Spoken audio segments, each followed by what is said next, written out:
ಎಲ್ಲರಿಗೂ ನಮಸ್ಕಾರ. ಇವತ್ತಿನ ವಿಡಿಯೋದಲ್ಲಿ ಕರ್ನಾಟಕ ರಾಜ್ಯ ಸಹಾಯಕ ಪ್ರಾಧ್ಯಾಪಕರ ಅರ್ಹತಾ ಪರೀಕ್ಷೆ KCET 2024ರ ಆನ್ಲೈನ್ ಅಪ್ಲಿಕೇಶನ್ ಈಗಾಗಲೇ ಬಿಡುಗಡೆಯಾಗಿದೆ. ಆನ್ಲೈನಲ್ಲಿ ಹೇಗೆ ಅಪ್ಲೈ ಮಾಡಬೇಕು, ಅಪ್ಲೈ ಮಾಡುವಾಗ ಯಾವೆಲ್ಲ ಡಾಕ್ಯುಮೆಂಟ್ಗಳು ಬೇಕು, ಹಾಗೆಯೇ ಅಪ್ಲಿಕೇಶನ್ ಹಾಕಲಿಕ್ಕೆ ಯಾವ ಲಿಂಕ್ ಬಿಟ್ಟಿದ್ದಾರೆ, ಆ ಲಿಂಕ್ ಎಲ್ಲಿದೆ, ಹಾಗೆಯೇ ಕೆಲವೊಂದು ಡಾಕ್ಯುಮೆಂಟ್ಸ್ಗಳನ್ನು ನಾವು ಇಲ್ಲಿ ಅಪ್ಲೋಡ್ ಮಾಡಬೇಕಾಗುತ್ತೆ. ಸೊ ಆ ಡಾಕ್ಯುಮೆಂಟ್ಗಳು ಯಾವುದೆಲ್ಲ ಮತ್ತು ಆ ಡಾಕ್ಯುಮೆಂಟನ್ನು ಅಪ್ಲೋಡ್ ಮಾಡುವ ವಿಧಾನಗಳು ಯಾವುದೆಲ್ಲ ಅನ್ನೋದನ್ನು ಈ ವಿಡಿಯೋದಲ್ಲಿ ನಿಮಗೆ ತಿಳಿಸ್ತಾ ಹೋಗ್ತೇನೆ. ಯಾರೆಲ್ಲ KCET ಎಕ್ಸಾಮ್ 2024 ಬರೀಬೇಕು ಅಂತ ಇದ್ದೀರಾ, ಈ ವಿಡಿಯೋವನ್ನು ತಪ್ಪದೇ ನೋಡಿ.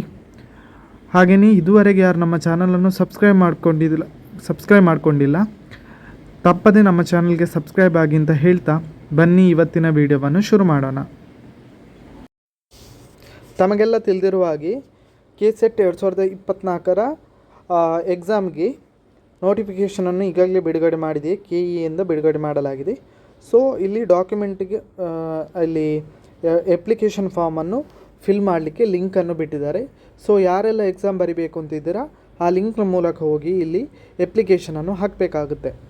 ಸೊ ಇಲ್ಲಿ ಅಪ್ಲಿಕೇಶನ್ ಹಾಕಬೇಕಾದ್ರೆ ಕೆಲವೊಂದು ಡಾಕ್ಯುಮೆಂಟ್ಗಳು ಬೇಕೇ ಬೇಕು. ಆ ಡಾಕ್ಯುಮೆಂಟ್ಗಳು ಯಾವುದೆಲ್ಲ ಅಂತ ಹೇಳೋದಾದರೆ 1 by 1 ನಿಮಗೆ ಹೇಳ್ತಾ ಹೋಗ್ತೇನೆ. ಇಲ್ಲಿ ಡಾಕ್ಯುಮೆಂಟಿನ ಮೊದಲು ಯಾವೆಲ್ಲ ಪ್ರೋಸೆಸ್ ಇದೆ ಅಂತ ನಿಮಗೆ ತಿಳಿಸ್ತಾ ಹೋಗ್ತೇನೆ. ಅಪ್ಲಿಕೇಶನ್ ಹಾಕಲಿಕ್ಕೆ ಲಿಂಕ್ ಮೇಲೆ ಕ್ಲಿಕ್ ಮಾಡಿದಾಗ ನಮಗೆ submission application for the KCET eligibility test ಅಂತ ಇದೆ. ಇದು ಫಸ್ಟ್ ಫಾರ್ಮೇಟ್. ಇಲ್ಲಿ ನಾವು ಹೋಗಿ ನಮ್ಮ ಡೀಟೇಲ್ಸ್ ಎಲ್ಲ ಹಾಕಲಿಕ್ಕೆ ಇರ್ತದೆ. ಸೊ ಇಷ್ಟು ಪ್ರೋಸೆಸ್ ಇದೆ ಫಸ್ಟಿಗೆ. Next upload your sign and signature ಅಂತ ಒಂದು ಡಾಕ್ಯುಮೆಂಟ್ ಅಪ್ಲೋಡ್ ಮಾಡೋಕ್ಕಿದೆ.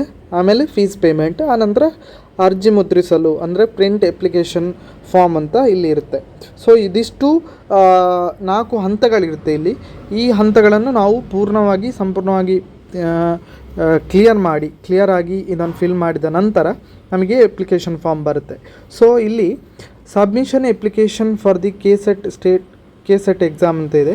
ಸೊ ಇಲ್ಲಿ ಫಸ್ಟ್ ಸ್ಟೆಪ್ಪಲ್ಲಿ ನಮಗೆ ಫುಲ್ಲು ನಮ್ಮ ಡೀಟೇಲ್ಸ್ ಎಲ್ಲ ಕೊಡಲಿಕ್ಕಿದೆ. ಎಜುಕೇಷನ್ ಡೀಟೇಲ್, ನಮ್ಮ ಸಬ್ಜೆಕ್ಟ್ ಯಾವುದು, ನಾವು ಯಾವ ಸಬ್ಜೆಕ್ಟ್ಗೆ ಎಕ್ಸಾಮ್ ಬರಿತೇವೆ, ಅಲ್ಲಿ ನಮ್ಮ name, father name, mother name, ಈ ಥರ ಡೀಟೇಲೆಲ್ಲ ಹಾಕಲಿಕ್ಕಿದೆ. ಸೊ ಅಲ್ಲಿ ಡೀಟೇಲ್ ಹಾಕುವಾಗ ಏನಾಗುತ್ತೆ ಅಂತ ಹೇಳಿದರೆ ಕೆಲವೊಂದು ಡಾಕ್ಯುಮೆಂಟ್ಗಳು ಬೇಕು.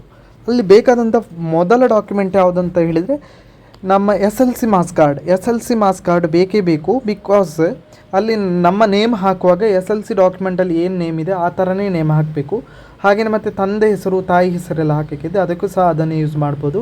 ಡೇಟ್ ಆಫ್ ಬರ್ತ್ ಹಾಕೋಕ್ಕಿದೆ. ಹಾಗೆಯೇ SLC ರಿಜಿಸ್ಟರ್ ನಂಬರ್ ಹಾಕೋಕ್ಕಿದೆ, ಎಕ್ಸಾಮ್ನ ರಿಜಿಸ್ಟರ್ ನಂಬರ್ ಹಾಕೋಕ್ಕಿದೆ. ಸೊ SLC ಮಾರ್ಕ್ಸ್ ಕಾರ್ಡ್ ಇಲ್ಲಿ very important. SLC marks card ಇಲ್ಲಿ ಬೇಕೇ ಬೇಕು. ಆನಂತರ ಬರುವಂಥದ್ದು ನಮಗೆ ಇನ್ಕಮ್ ಸರ್ಟಿಫಿಕೇಟನ್ನು ಇಲ್ಲಿ ಅಪ್ಲೋಡ್ ಮಾಡೋಕ್ಕಿಲ್ಲ. ಇನ್ಕಮ್ ಸರ್ಟಿಫಿಕೇಟ್ ಮತ್ತು ಕ್ಯಾಸ್ಟ್ ಸರ್ಟಿಫಿಕೇಟ್ ಇದೆ. ನಾವು ಯಾವ ಪ್ರವರ್ಗಕ್ಕೆ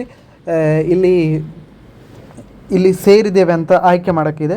ಆಯ್ಕೆ ಮಾಡುವಾಗ ಅದು RD ನಂಬರ್ ಕೇಳುತ್ತೆ. ಅಂದರೆ ನಮ್ಮ ಜಾತಿಯ ಆದಾಯ ಪ್ರಮಾಣ ಪತ್ರ ಏನಿದೆ ಅದರಲ್ಲಿರುವಂಥ RD ನಂಬರನ್ನು ಕೇಳುತ್ತೆ. ಸೊ ಆ RD ನಂಬರನ್ನು ಇಲ್ಲಿ ಹಾಕಬೇಕಾಗುತ್ತೆ. ಸೊ ಅದಕ್ಕೋಸ್ಕರ ಇಲ್ಲಿ ಇನ್ಕಮ್ ಮತ್ತು ಕ್ಯಾಸ್ಟ್ ಸರ್ಟಿಫಿಕೇಟ್ ಏನಿದೆ ಅದು ಬೇಕೇ ಬೇಕಾಗುತ್ತೆ. ಇನ್ನೊಂದು ಡಾಕ್ಯುಮೆಂಟ್ ಯಾವುದಪ್ಪ ಅಂತ ಹೇಳಿದರೆ ಆಧಾರ್ ಕಾರ್ಡ್. ಇಲ್ಲಿ ಆಧಾರ್ ಕಾರ್ಡ್ ನಂಬರನ್ನು ನಾವು ನೀಡಬೇಕಾಗುತ್ತೆ. ಇಲ್ಲಿ ಕೊನೆಯ 4 ನಂಬರನ್ನು ನೀಡಲಿಕ್ಕೆ ಹೇಳ್ತಾರೆ. ಸೊ ಆಧಾರ್ ಕಾರ್ಡ್ ಅನ್ನೋದು ಸಹ ಇಲ್ಲಿ ರಿಕ್ವೈರ್ಡ್ ಡಾಕ್ಯುಮೆಂಟ್ ಆಗಿದೆ. ಸೊ SLC ಅಂಕಪಟ್ಟಿ, ಕ್ಯಾಸ್ಟ್ ಸರ್ಟಿಫಿಕೇಟ್ ಮತ್ತು ಆಧಾರ್ ಕಾರ್ಡ್ ಇಲ್ಲಿ ಬೇಕಾದಂತಹ ಡಾಕ್ಯುಮೆಂಟ್ಗಳು. ಇದು ಫಸ್ಟ್ ಪ್ರೋಸೆಸ್ಗೆ ಬೇಕಾದಂಥದ್ದು. ಇನ್ನು ನೆಕ್ಸ್ಟ್ ಪ್ರೋಸೆಸ್ಸಲ್ಲಿ upload your photo and signature ಅಂತ ಇದೆ. ಸೊ ಇಲ್ಲಿ ನಮಗೆ ಫೋಟೋ ಬೇಕಾಗುತ್ತೆ. ನಮ್ಮ ಫೋಟೋವನ್ನು 100 KB ಒಳಗೆ ಕಂಪ್ರೆಸ್ ಮಾಡಿ ನಮ್ಮ ಡಾಕ್ಯುಮೆಂಟನ್ನು ಒಂದು ಫೈಲನ್ನು ರೆಡಿ ಮಾಡಬೇಕಾಗುತ್ತೆ. ಸೊ ಅದು ಬೇಕಾಗುತ್ತೆ. ಮತ್ತು ಸಿಗ್ನೇಚರ್ ಹಾಕಬೇಕಾಗುತ್ತೆ. ಇಲ್ಲಿ ಏನು ಸಿಗ್ನೇಚರ್ ಹಾಕ್ತೀವೋ ಅದು ವೆರಿ ಇಂಪಾರ್ಟೆಂಟ್ ಸಿಗ್ನೇಚರ್. ನಾವು ಆ ಸಿಗ್ನೇಚರನ್ನೇ ನಾವು ಅಲ್ಲಿ ಸಹ ಹಾಕಬೇಕಾಗುತ್ತೆ. ಎಕ್ಸಾಮ್ ಹಾಲಲ್ಲಿ ಸಿಗ್ನೇಚರ್ ಹಾಕೋಕ್ಕಿರುತ್ತೆ, ನೆಕ್ಸ್ಟ್ ಪ್ರೋಸೆಸ್ ಇರುತ್ತೆ, ಆವಾಗ ಸಿಗ್ನೇಚರ್ ಹಾಕೋಕ್ಕಿರುತ್ತೆ. ಆ ಟೈಮಲ್ಲಿ ಎಲ್ಲ ನಾವು ಅದೇ ಸಿಗ್ನೇಚರನ್ನು ಹಾಕಬೇಕು, ಸಿಗ್ನೇಚರ್ ಚೇಂಜ್ ಮಾಡುವ ಹಾಗಿಲ್ಲ. ಸೊ ಇಲ್ಲಿ ಯಾರೆಲ್ಲ ಎಕ್ಸಾಮ್ಗೆ ಅಪ್ಲೈ ಮಾಡ್ತಿದ್ದೀರಾ ಸೊ ಡೈರೆಕ್ಟ್ ಸರಿಯಾಗಿ ಸಿಗ್ನೇಚರನ್ನು ನೆನ್ಪಿಟ್ಕೊಳ್ಳಿ, ಸರಿಯಾಗಿ ಸಿಗ್ನೇಚರನ್ನು ಹಾಕಿ ಅದನ್ನೇ ಅಪ್ಲೋಡ್ ಮಾಡಿ. ಅದೇ ಸಿಗ್ನೇಚರನ್ನು ನೀವು ಎಲ್ಲ ಕಡೆ ಉಪಯೋಗಿಸಿ. ಸೊ ಇದಿಷ್ಟು. ಆ ನಂತರ ಬರುವಂಥದ್ದು ಫೀಸ್ ಪೇಮೆಂಟಿಗೆ ನಿಮಗೆ ಡಾಕ್ಯುಮೆಂಟ್ ಏನು ಬೇಕಾಗೋದಿಲ್ಲ. ಇನ್ ಕೇಸ್ ನೀವು ಆನ್ಲೈನ್ ಮೂಲಕ ಅಥವಾ ATM ಕಾರ್ಡ್ ಆ ಥರ ಮಾಡೋದಾದರೆ, ಡೆಬಿಟ್ ಕಾರ್ಡ್ ಆ ಥರ ಮಾಡೋದಾದರೆ ಡೆಬಿಟ್ ಕಾರ್ಡ್ ಎಲ್ಲ ಬೇಕಾಗುತ್ತೆ. ಸೊ ಅದಿಷ್ಟು ಇಲ್ಲಿ ಮಾಹಿತಿ. ಹಾಗೆಯೇ ಇನ್ನು ಪ್ರಿಂಟ್ ಅಪ್ಲಿಕೇಶನ್, ಇಲ್ಲಿ ಎಲ್ಲ ಅಪ್ಲಿಕೇಶನ್ ಆದ ನಂತರ ನಾವು ಪ್ರಿಂಟ್ ಅಪ್ಲಿಕೇಶನನ್ನು ಇಲ್ಲಿ ನಾವು ತಗೋಬೇಕಾಗುತ್ತೆ. ಸೊ ಅಪ್ಲಿಕೇಶನ್ ಫಾರ್ಮ್ ಸಹ ಬೇಕಾಗುತ್ತೆ. ಸೊ ಇದಿಷ್ಟು ಡಾಕ್ಯುಮೆಂಟ್ಗಳು ಯಾವುದೆಲ್ಲ ಬೇಕು ಅನ್ನೋದರ ಮಾಹಿತಿ. ಆನಂತರ ಈ ಲಿಂಕ್ ಎಲ್ಲಿದೆ ಅಂತ ಹೇಳೋದಾದರೆ KEA KSET ಅಫಿಷಿಯಲ್ ವೆಬ್ಸೈಟ್ 2024 ಅಂತ ನಿಮ್ಮ ಗೂಗಲಲ್ಲಿ ಹೊಡೆಯಿರಿ. ಗೂಗಲಲ್ಲಿ ಸರ್ಚ್ ಮಾಡಿದ ನಂತರ ನಿಮಗೆ KEA ಅಫಿಷಿಯಲ್ ವೆಬ್ಸೈಟ್ಗೆ ಹೋಗುತ್ತೆ. ಅದರಲ್ಲಿ ಇತ್ತೀಚಿನ ಸುದ್ದಿಗಳು ಅಂತ ಇದೆ.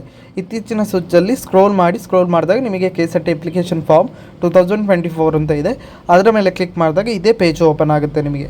ಸೊ ಲಿಂಕ್ ಅಲ್ಲಿದೆ. ಹಾಗೆಯೇ ಇಲ್ಲಿ ಅಪ್ಲೋಡ್ ಮಾಡುವ ವಿಧಾನ ಯಾವ ಥರ ಅಂತ, ನೀವೀಗ ಅಪ್ಲೋಡ್ ಮಾಡಬೇಕಂದ್ರೆ ಯಾವ ಥರ ಅಪ್ಲೋಡ್ ಮಾಡಬೇಕು ಅಂತ ಕೇಳಿದ್ದಾರೆ. ಅಂದರೆ ನೀವು ಅಪ್ಲೋಡ್ ಮಾಡೋಕ್ಕೆ ಇಲ್ಲಿ ಎರಡೇ ಇರೋದು, ಒಂದು ಫೋಟೋ ಮತ್ತು ಸಿಗ್ನೇಚರ್. ಸೊ ಅಪ್ಲೋಡ್ ಮಾಡುವಾಗ 100 KB ಅಪ್ಲೋಡ್ ಮಾಡಬೇಕಾಗುತ್ತೆ. ಅಲ್ಲಿ ಡಾಕ್ಯುಮೆಂಟ್ ಸೈಜ್ ಏನು ಹೇಳಿದ್ದಾರೆ ಆ ಸೈಜಲ್ಲಿ ಅಪ್ಲೋಡ್ ಮಾಡಬೇಕಾಗುತ್ತೆ.